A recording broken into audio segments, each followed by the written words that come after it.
So I think we have the results of our poll. I hope that's going to come up. And while that's coming up, I might ask my two panellists for the next panel to come and join me.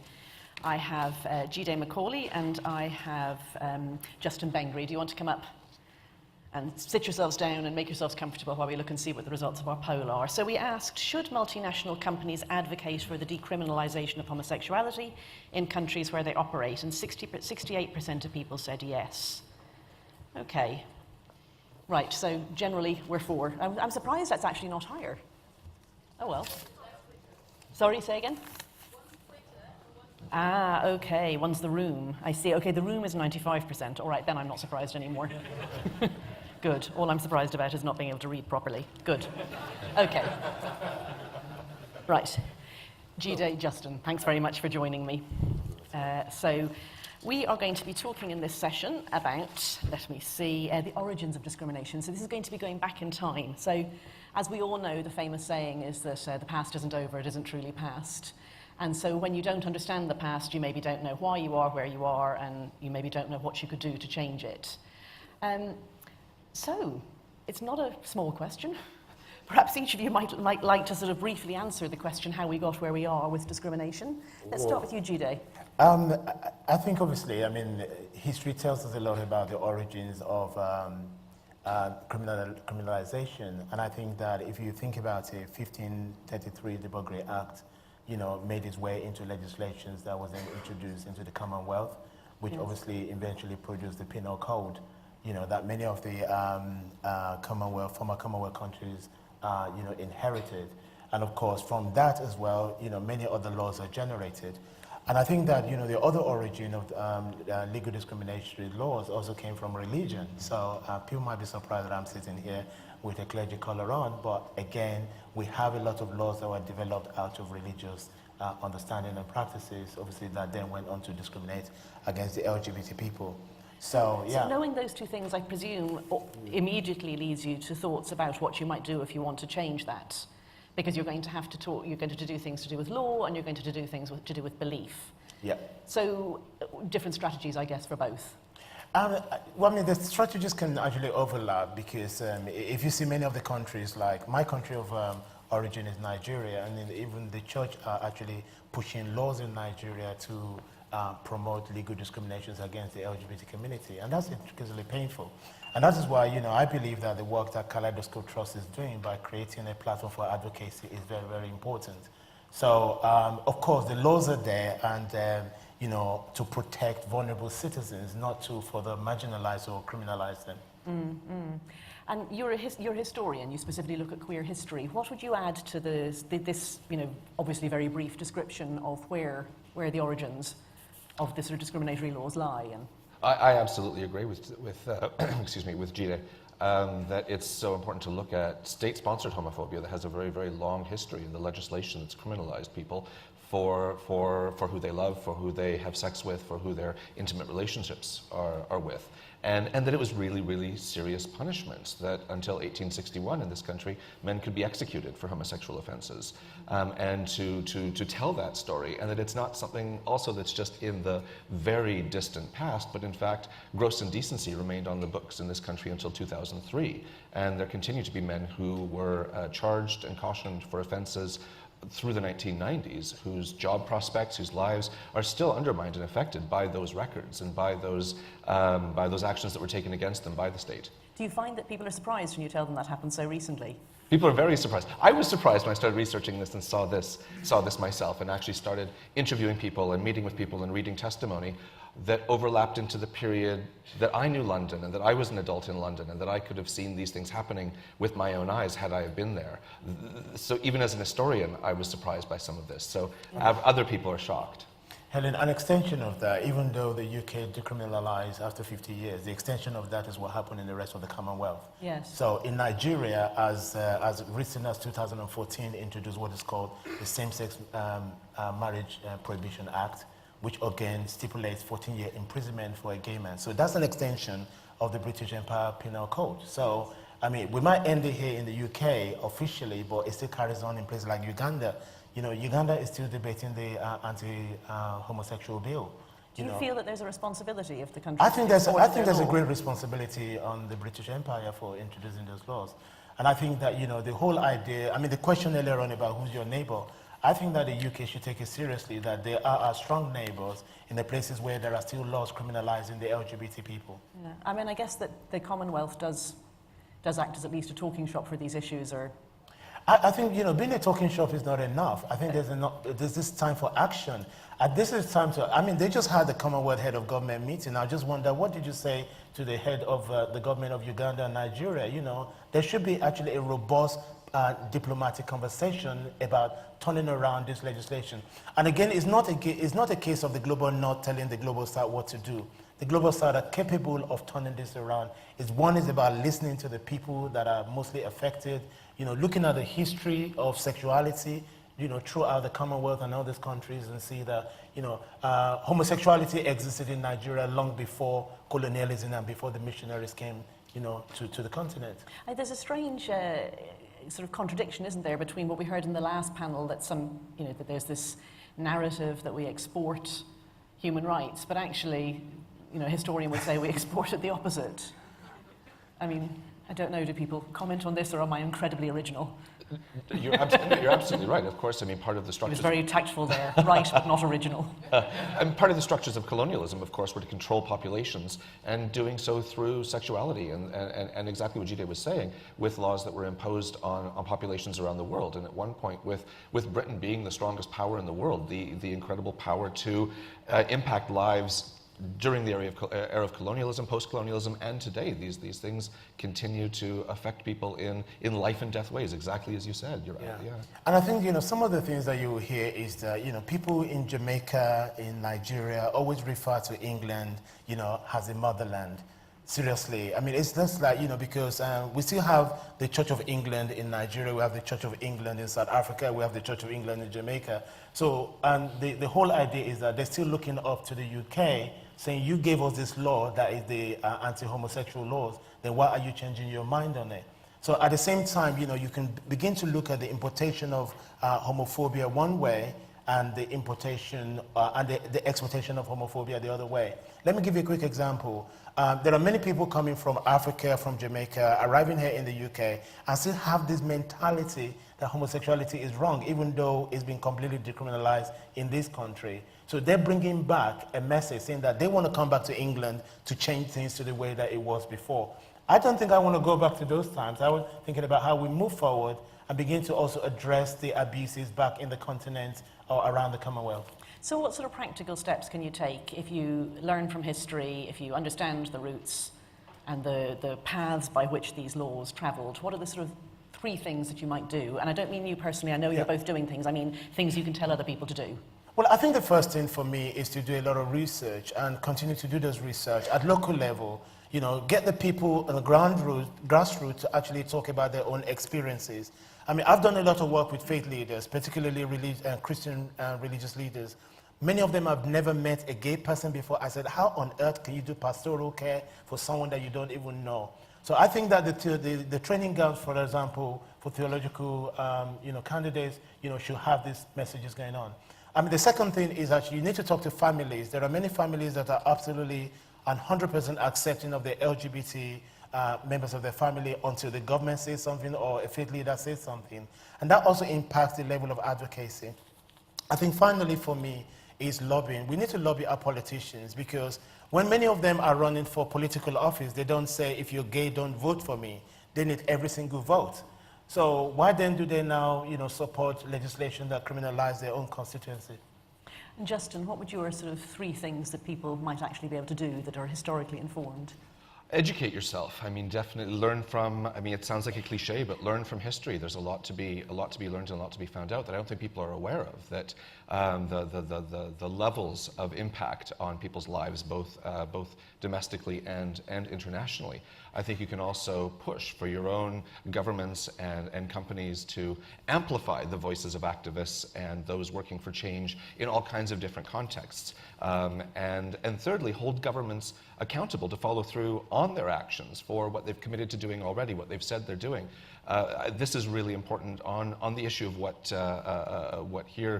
now has been put forward as pardons, Turing's law, and the pardons of men for homosexual offences. They're no longer criminal acts.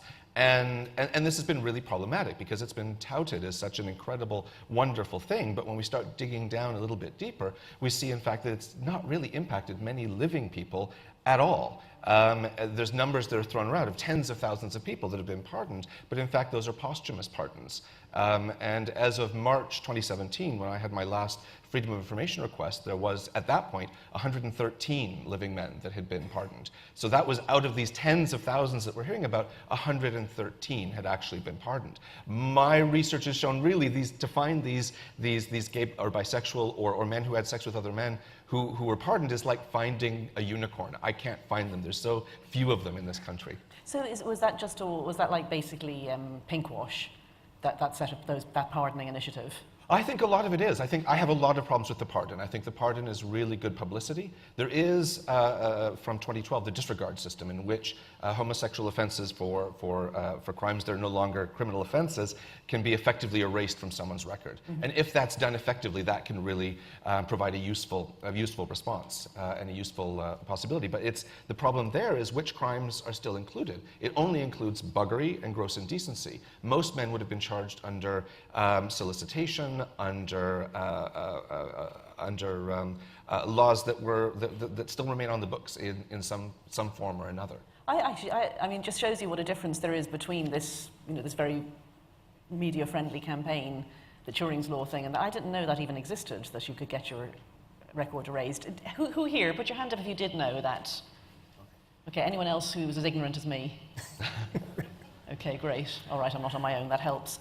I'm sort of interested in how fast things can change. So I looked at before the session, I'm obviously Irish, homosexuality decriminalised in 1993 in Ireland only, and in 1983, so just 10 years earlier than that, the Supreme Court in Ireland was asked to consider a case that this was against human rights, and they ruled that it wasn't, 3-2, that Ireland was a Christian country and the law served public health and upheld the institution of marriage. And then 5 years later, the European Union, the European Court ruled against us, and that was what led to the change 5 years later. So 1993, until 1993, still decriminalised homosexuality, and then 2015, world's first popular vote to allow gay marriage. So that's not very long.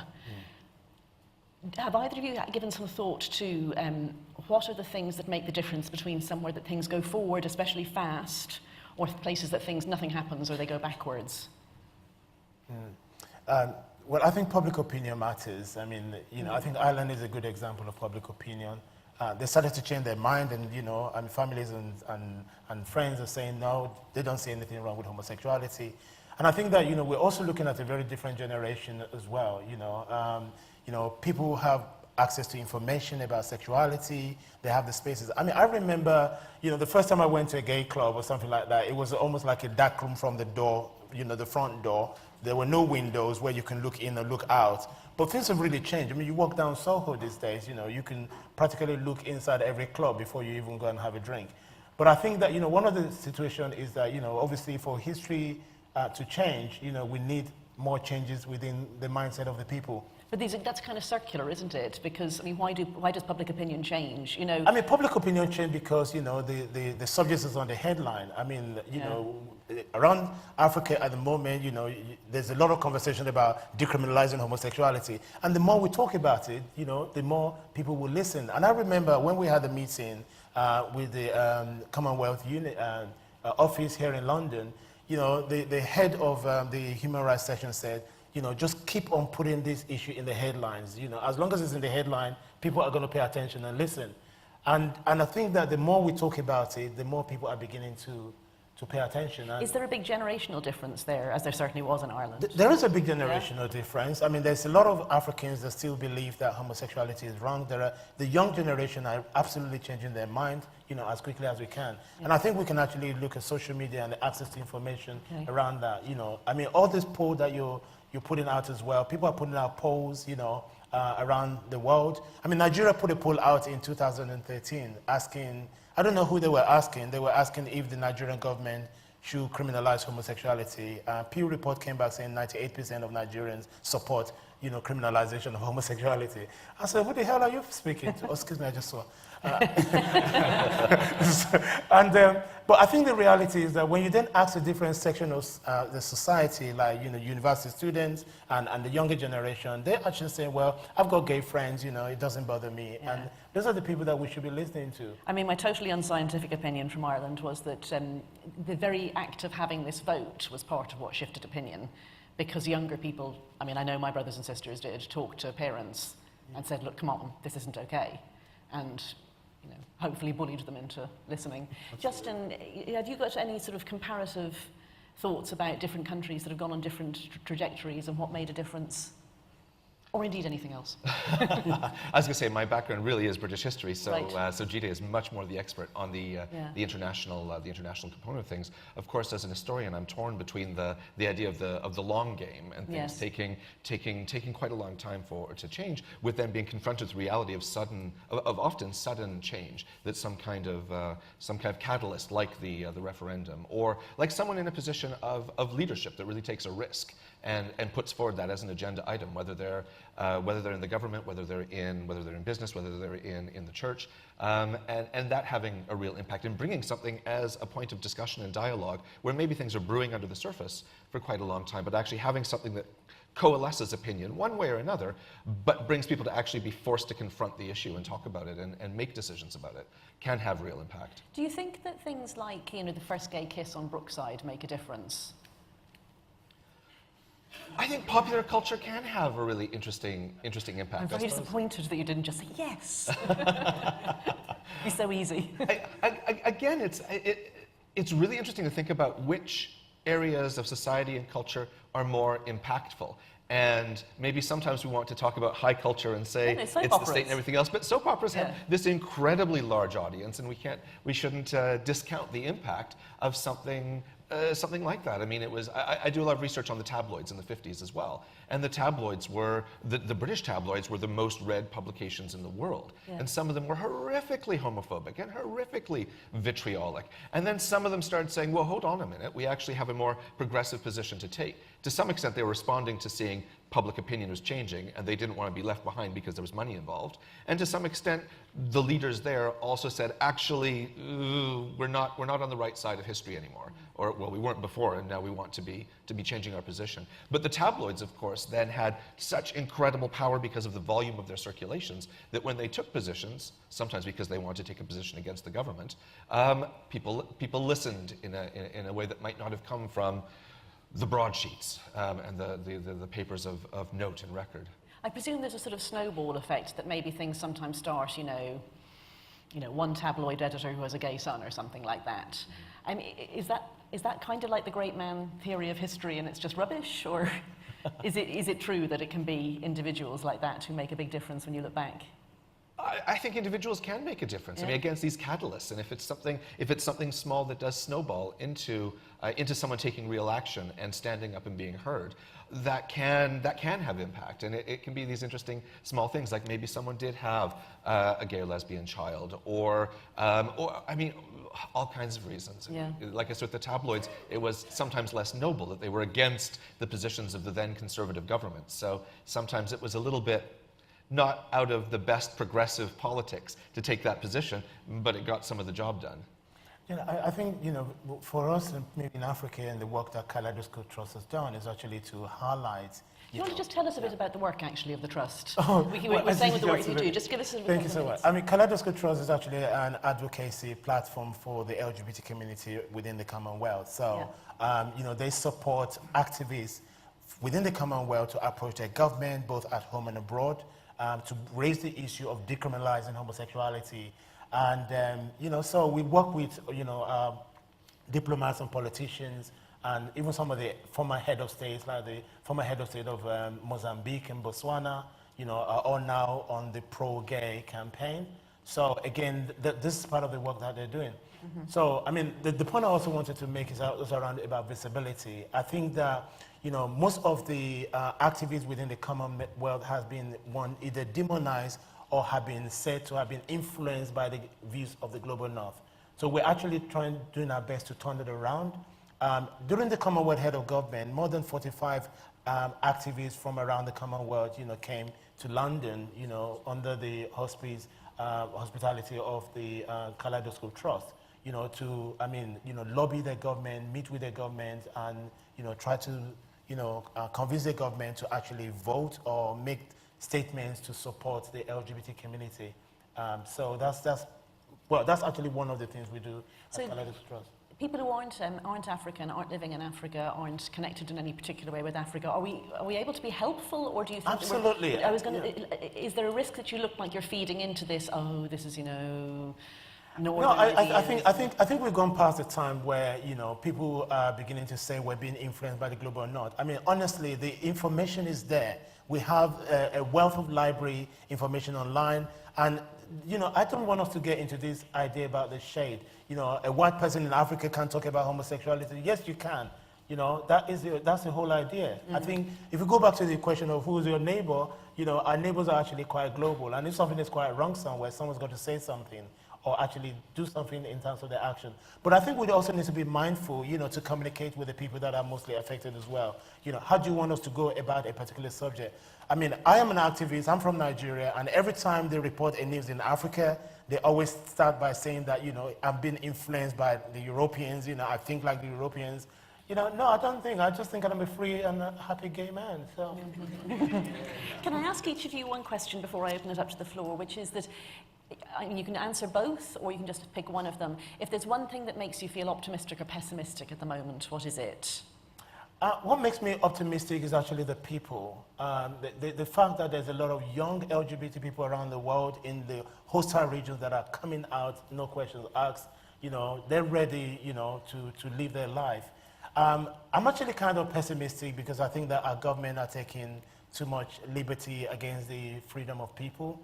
And, so on a broader scale? Yeah, on a broader right? scale, because I think they're the ones that are going to lose out.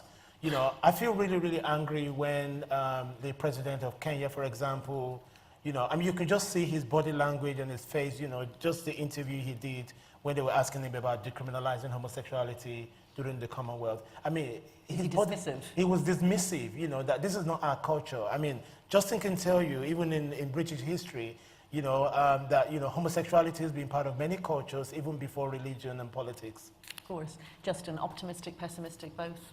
I suppose probably both. I mean, I'm on the issue of the pardons. I think I am a bit pessimistic. That I think some of that it's hard now to hold feet to the fire to continue to get the work done now that all the publicity around Turing's law has gone by. So I'm a bit worried about whether real action is going to go into place to change these steps forward that we're already improving, but needed to be taken further and needed to be more inclusive. But I am optimistic about the people I'm meeting that are doing really interesting things. I met Jide just today for the first time, and it's really exciting what you're doing. There's incredible activists in this room. We've already heard from Sue Sanders.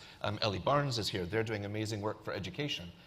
My own students, we've just launched the first queer history MA, and my students are coming from such diverse areas of professions, of policy, of research, of activism, so many areas that I didn't expect to see represented right away, and it's impossible not to be optimistic when you see that. I know I said I was going to open it up to the floor, but I'm going to cheat and ask you both one more question, which is what can companies or business leaders do?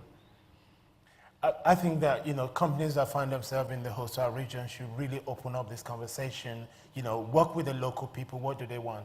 I think Uganda is a good example where companies are already doing that, and I think they can also do the same, across the Commonwealth.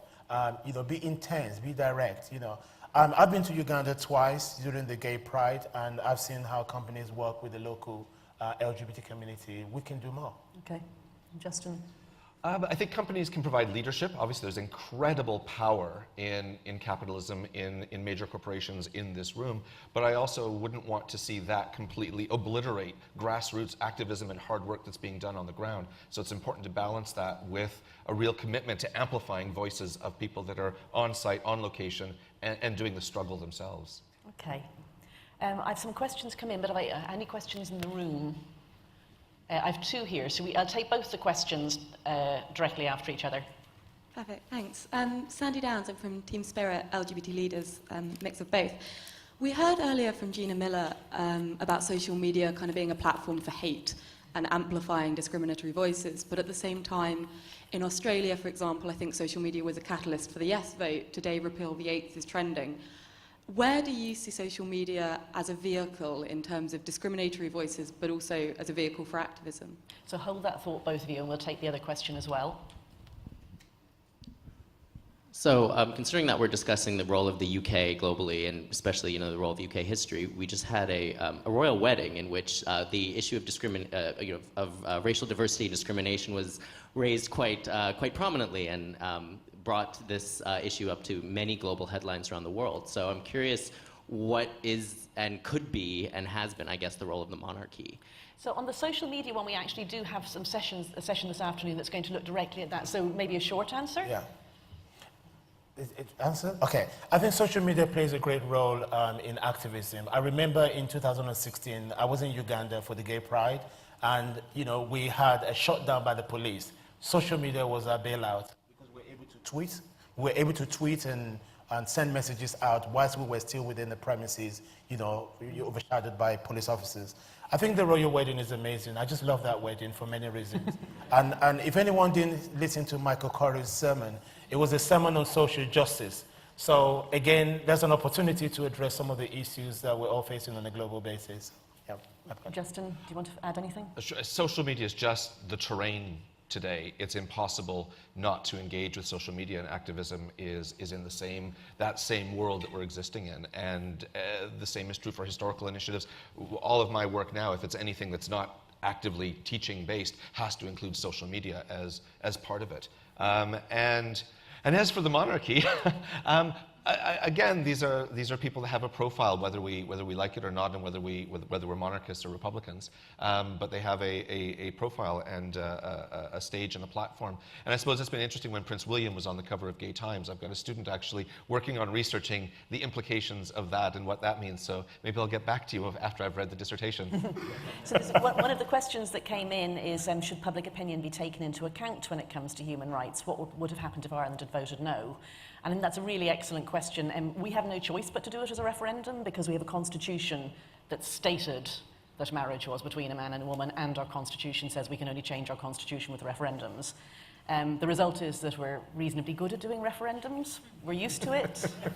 We put out, unbiased and accurate opinion in leaflets that go to everybody and that are seen as being, informative and correct and so on. If we had voted no, we would not have been able to change the constitution, but I'm certain it would have set a benchmark and we would have voted again within a few years. So this is not saying that it's the best way to guarantee gay rights. In particular, in some countries, referendums are used as a way for governments to avoid responsibility. I think that's a very fair description of the Australian talk about a referendum, is it's politicians not showing leadership, and I'm not recommending that. Any more questions in the room? And just a quick response on that. I think referendum can be good, and it can also be very dangerous. Sure. You have to have a period of time where you're educating the public about what they're getting into. I'm not going to even say Brexit. Yeah. But at the same time, I just did. But I think that the other thing is that you can't do a referendum in Nigeria on homosexuality. So that's another one. I mean, I'm very sympathetic with the idea that it's not other people's business whether you have human rights. I get that, but we wanted to change a law. Absolutely. Hi, my name is Dan Murphy. I'm from Gilead Sciences. We're a global pharmaceutical company. Helen, you briefly touched upon public health. Yes. Yes, the reason for not decriminalising homosexuality. Well, yes. indeed. And given some of the stuff that Andrea Gilmore was talking about, and also from the current panel, we're seeing, I think, it's a bit depressing just before lunch, but because of discriminatory laws in parts of the world, we're seeing towards the LGBT population, we're seeing a spike in new HIV infections, for example. And in some countries, the epidemic is out of control again. Whereas, of course, in the West, where LGBT rights are much more established, that we're seeing steep declines in new HIV infections. So there seems to be a direct correlation, frankly, between some of the discriminatory laws and new infections of HIV and hepatitis and a whole range of other conditions. I wonder whether either the current panel or anybody else in the room perhaps has any sort of comments to make about that and what can be done. I mean, I would just say that this strikes me as really a very clear place where businesses can claim a business interest. And when you can claim a business interest, it's maybe easier to, both to be brave, but also not to get these ridiculous claims that you're being imperialist or something like that. But if anyone else would like to pick up on that point, have about 1 minute, 40 seconds left, or either of my panelists. Yeah. I mean, I think that I remember when they introduced civil partnership in this country, and I think there was a headline in Gay Times that says that, civil partnership is good for the health of the gay community. And I couldn't, fault that at all. So if governments around the world are thinking about public health, then they should actually legalize same-sex relationships. Then, everybody can have a safe relationship. And I think that the other thing again is that, there are many health services that still discriminate against the LGBT people when they show up for screening and things like that. But if we take the health of the people seriously, then we can also help by decriminalizing and training our members of staff in how best to respond. So, and then, this is also part of the advocacy that Commonwealth, the Kaleidoscope Trust, also encourage our activists to present, to our ministers around the world to say, look, if we decriminalize, then we can also do a lot more work around the health of the nation. There's an excellent question that's come in, or a point. So Hong Kong changed their stance on long-term visas for LGBT partners, and 15 financial firms filing an application to the High Court. Is this the beginning? Well, I don't know if it's the beginning, but again, it's got a clear business case behind it. Yeah. If you're a global company and you need to be moving people, you can say, I'm not trying to sell whatever this gay agenda is or something like that. I need to move this person, and he's married. So, he's married to a man, and I need to move that person with him. Okay, any final points from my panelists, either responding to that or anything else you'd like to add before we finish? I think, just going back to the previous question, I suppose, I think it's a matter of saying these things again and again and louder, because I think there's a lot of lack of knowledge and ignorance on so many of these issues where people are surprised to learn some of these things. And so it's important to keep saying them and keep saying them and keep saying them again, because that's the only way that this then starts to affect policies of companies and nations. There speaks a teacher. Maybe, Jide. I think for me it's really to work with allies in the grassroots, find out exactly what they want and when they want it, and then let's make some changes. Great, thank you both so much.